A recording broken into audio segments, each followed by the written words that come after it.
Hello, this is Teresa. Welcome to my channel. Here on the journey of Teresa, we talk about embracing personal growth and well-being. As a child, many of us were not taught about our emotions, how to feel, how to manage, how to regulate them, and so forth.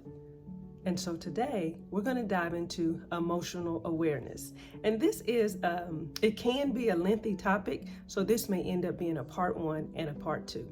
So let's get into talking about emotional awareness. To begin with, let's define emotional awareness.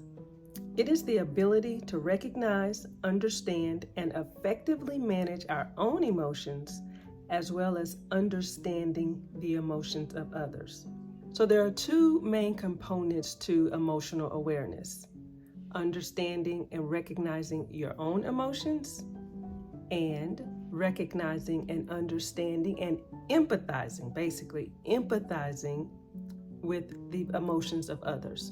So recognizing your own and that ability to empathize with the emotions of others.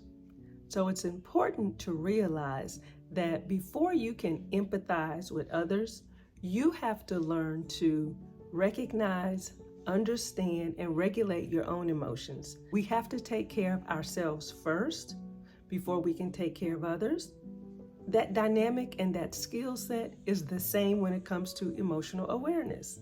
You have to be able to understand yourself before you can understand and empathize with others. When it comes to getting in tune with your own emotions, there are two essential pieces. First, self-awareness. And that may be that part that we were not explicitly taught as children. So with self-awareness, that is your ability to understand your emotions, name your emotions, recognize how situations, events, people even cause your emotions to be rattled. Understanding that you have identified in this situation or with this person, my emotions, whatever they are, but you are able to identify that in this environment, event, situation, my emotions are evident. And so therefore, I need to be equipped. I got to use my tools so that I can manage my emotions in this situation. So self-awareness is basically understanding your emotions and recognizing those situations or events that may cause emotional responses. The second essential piece is the managing of your emotions. Managing your emotional state is essential to you taking responsibility for actions, behaviors, things we say and do, as well as to even making wise decisions. I'm sure you have been in some situations or even witnessed, sure it wasn't you, right? But situations where someone did not manage those emotions and it seems as though they just blew up. They did not consider the consequence of their action or maybe the consequence of the words they were using. They were not managing their emotions in that moment. And of course, we may all have those situations, one-offs that occurs. However, if that happens and you have a healthy dose of emotional awareness, after the fact, you will consider and think about what you have done. Like, oh man, why did I do that? I wish I hadn't. You'll say something like that to yourself. However, there are some who are not emotionally aware, and that's a part of their life, just going off at everything, anything in the moment. And that's how you know that there's an opportunity for some development, some personal growth in emotional awareness. And that's the good news. Emotional awareness is a skill, so it can be learned. And remember, that's what this channel is about. It is about us unlearning, relearning as needed, and then implementing to grow and glow as we design the life that we choose to live. It is never too late to develop or work on or just become more informed about your emotions and your state, your emotional awareness state throughout your daily life. Emotions impact our daily life. Everything that we do, our emotions impact it. Emotions impact how we think, what we say, how we behave. It's involved in everything we do. It's just weaved into our life. It is a foundational life skill.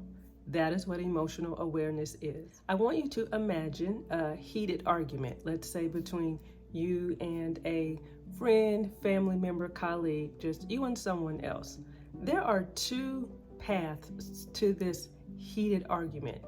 You can either make that decision of, I'm going to think about how this impacts me now and in the future, the words that I'm going to use, my behaviors, my actions.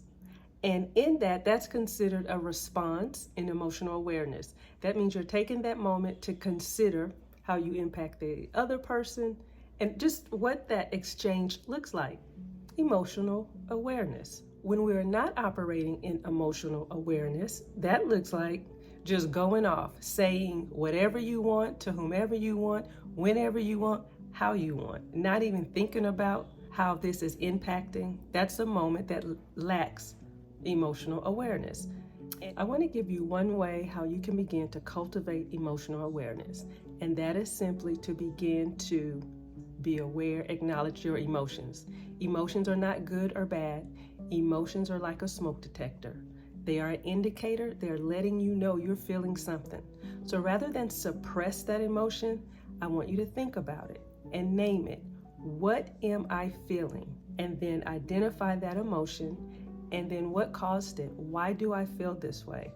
And so this can be an activity that you can do in the moment, depending on where you are, or maybe at the end of the day, if you have identified there was just a tumultuous part of the day and you want to reflect on it. What did you feel and what caused that? And that's a reflection process where you're beginning to identify the emotion. And we'll talk about further in the next part 2 of how to identify emotions and what that looks like. So thank you for joining me today, and remember to embrace your emotions and cultivate a greater awareness. If you're aware of someone who may benefit from what we chatted about today, share this video and put your notification on so you can get part 2 when it's available. Thank you.